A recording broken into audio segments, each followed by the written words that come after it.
कामयाब इंसान खुश रहे ना रहे, खुश रहने वाला इंसान कामयाब जरूर हो जाता है। किसी के साथ होना ही सबसे ज्यादा कीमती हो जाए, वह रिश्ता जिंदगी का सबसे बड़ा हासिल होता है। अगर प्रभु तुमसे ज्यादा इंतजार करवा रहे हैं तो तैयार रहना, वो उससे कहीं ज्यादा देने वाले हैं जितना तुमने मांगा है। जिस तरह लोग मुर्दे इंसान को कंधा देना पुण्य समझते हैं, आपका बीता हुआ कल भले ही कष्टों से भरा हुआ हो, पर आने वाला कल आपके हाथों में है।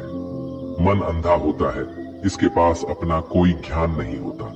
मन कुछ नहीं जानता और ना ही सही मार्गदर्शन करता है। जब सुखी हो तो भगवान को मत भूलना, और जब दुखी हो तो भगवान पर विश्वास रखना। उन्हें छोड़ देना उचित है जो आपके होने का मूल्य नहीं जानते।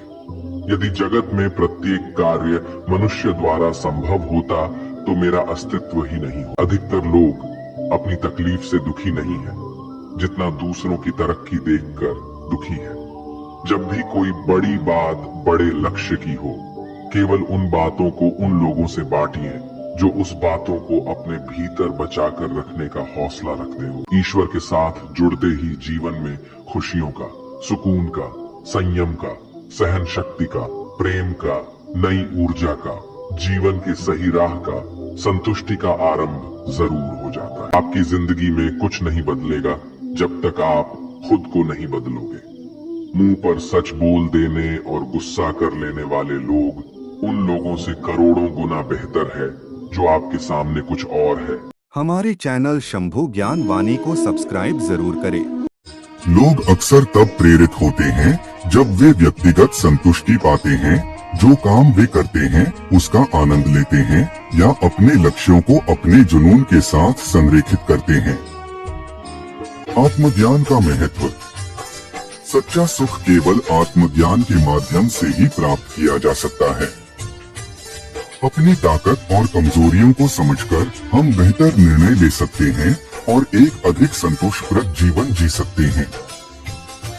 अपनी इच्छा शक्ति के माध्यम से स्वयं को नया आकार दें। स्वयं को कभी भी आत्म इच्छा से नीचा न होने दें। इच्छा ही स्वयं की मित्र है और इच्छा ही स्वयं की शत्रु है। क्या आपने कभी बंदर को प्राकृतिक रूप से मरते हुए देखा है? क्या आपको पता है कि भगवान राम ने बंदरों को कौन सा वरदान दिया था? वे बिल्ली और कुत्ते की तरह सड़कों पर या कचरे के ढेरों में नहीं मरते हैं। वे हमारी आंखों के सामने मरते नहीं हैं। उन्हें अपनी मृत्यु की तारीख कम से कम 1 हफ्ते पहले पता चलती है। उसके बाद बंदर एक सुरक्षित स्थान चुनता है और भोजन और पानी के बिना शांतिपूर्वक बैठ जाता है। इसका कारण क्या है? जब भगवान राम लंका में राजा रावण के खिलाफ युद्ध कर रहे थे, तब हनुमान जी के नेतृत्व में वानर सेना ने उनकी मदद की। भगवान राम उनकी भक्ति और सेवा से बहुत प्रसन्न हुए और उन्हें वरदान दिया कि वे किसी के सामने कभी नहीं मरेंगे। वे हमेशा एकांत में और शांति से मरेंगे। यही है वह वरदान जिसे भगवान राम ने बंदरों को दिया। इसीलिए हमें कभी उन्हें प्राकृतिक रूप से मरते नहीं देखते। इस विषय पर अपने विचार और राय कमेंट्स में जरूर लिखें। जय श्री राम। संबंधों को समय की नहीं, समझ की भी जरूरत होती है। श्री कृष्ण कहते हैं कि तुम इस संसार में किसे खोने के डर से जी रहे हो, जब इस संसार में तुम्हारा कुछ है ही नहीं। चिंता छोड़ो और सो जाओ। परमेश्वर आपकी सभी चिंता और परेशानियों से बहुत बड़ा है। जिंदगी जीनी है तो तकलीफ तो होगी। मरने के बाद तो जलने का भी एहसास नहीं होता। अपने वो नहीं होते जो तस्वीर में साथ खड़े होते हैं, अपने वो होते हैं जो तकलीफ में साथ खड़े होते हैं। जमाने की इस भीड़ में जिंदगी कहाँ सुकून पाएगी। बैठो कभी 2 पल तन्हाइयों में, खुद की खुद से मुलाकात हो जाएगी।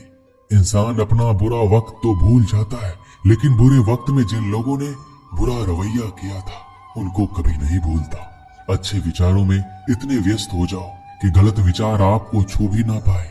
लोगों के काम आते रहे, क्योंकि कुदरत का एक उसूल है कि जिसके कुएं से लोग पानी पी रहे हैं वो कभी सूखता नहीं है।